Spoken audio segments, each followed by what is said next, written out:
Hi friends, welcome to lucky Lakshmi channel. అందరూ బాగున్నారండి. నేను చికెన్ కుర్మా చేస్తున్నానండి. దానికి కావాల్సిన ఇంగ్రీడియంట్స్ అన్నీ చూపిస్తాను, చూసేయండి. చికెన్ అయితే 1.5 కిలో తీసుకున్నానండి. బాగా ఒక 2-3 సార్లు అయితే కడిగేసి పెట్టుకున్నానండి. ఎందుకంటే చాలా నీట్గా కడిగి పెట్టుకున్నాను. ఒక 10 పచ్చిమిర్చి, ఒక 5 ఉల్లిపాయలు, 2 టమాటా, 2 రెమ్మలు కరివేపాకు అండి.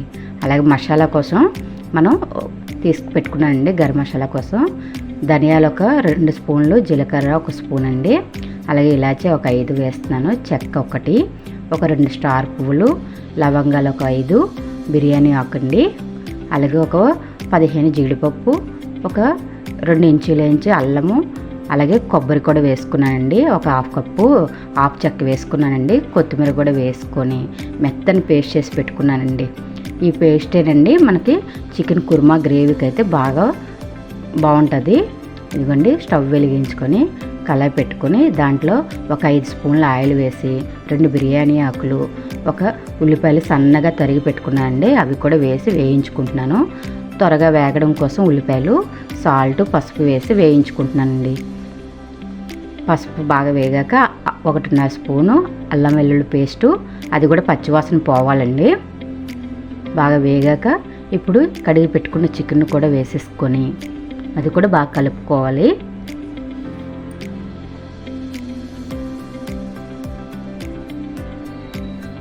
ఇదిగోండి, ఇలా కలుపుకొని ఒక 2 మినిట్స్ అయితే మూత పెట్టుకున్నాక చూడండి, చికెన్లో వాటర్ అంతా వచ్చింది కదా.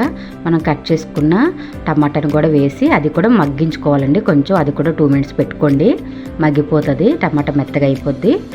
ఇప్పుడు మనం పేస్ట్ రెడీ చేసి పెట్టుకున్నాం కదండి. పేస్ట్ వేసుకొని 2 స్పూన్ల కారము, ఇదేంచి చికెన్ మసాలా, మటన్ మసాలా కలిపినదండి. అలాగే రుచికి తగ్గ సాల్ట్ వేసి బాగా కలుపుకోవాలండి.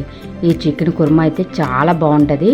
అలాగే మీకు చుట్టాలు వచ్చిన ఫ్యామిలీ కానీ బాగా నచ్చుతుందండి. అలాగే పచ్చిమిర్చి కూడా నేను ఘాట్లు పెట్టి వేసుకుంటున్నానండి.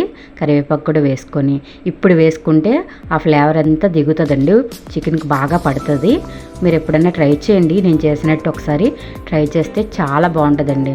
ఇదిగోండి, ఒక 1/2 గ్లాస్ వాటర్ కూడా పోసుకున్నాను. దగ్గర పడుతుంది కదండి చికెన్ అయితే. ఇప్పుడు కొత్తిమీర వేసి దించేసుకోవడం అండి. ఒక బౌల్ తీసుకొని ఈ చికెన్ కుర్మాని అయితే వేసుకుంటున్నానండి. ఇది చపాతీలోకి కానీ, రోటీల్లోకి కానీ, రైస్లోకి కానీ, ఇలా కొబ్బరి అన్నంలోకి మనకి చిక్కటి గ్రేవీ వస్తుంది కనుక కలుపుకొని తింటే చాలా బాగుంటుందండి. ఈ వీడియో నచ్చితే లైక్ ఇవ్వండి. కొత్తవారు ఎవరైనా చూస్తుంటే సబ్స్క్రైబ్ చేసుకోండి. పక్కనే ఉన్న బెల్ ఐకాన్ క్లిక్ చేయండి. మంచి మంచి కుకింగ్ వీడియోస్తో వస్తూ ఉంటాను. ఇప్పుడు ప్లేట్ పెట్టుకొని కొబ్బరి అన్నంతో కాంబినేషన్గా చూపిస్తున్నానండి. ఈ కొబ్బరి అన్నంకి ఈ చికెన్ కుర్మా వేసుకొని కలుపుకొని తింటే చాలా బాగుంటుందండి. కొబ్బరి అన్నం అయితే మార్నింగ్ చేసుకొని లంచ్ అవర్లో తినండి, ఇంకా బాగుంటుంది. ఈ చికెన్ కుర్మా కాంబినేషన్ ఎప్పుడైనా ట్రై చేయండి. మీకు ఎలాగొచ్చిందో కామెంట్ చేసి నాకు చెప్పండి. మీకోసం పెడుతున్నాను, తినేసి వెళ్ళండి. Bye friends.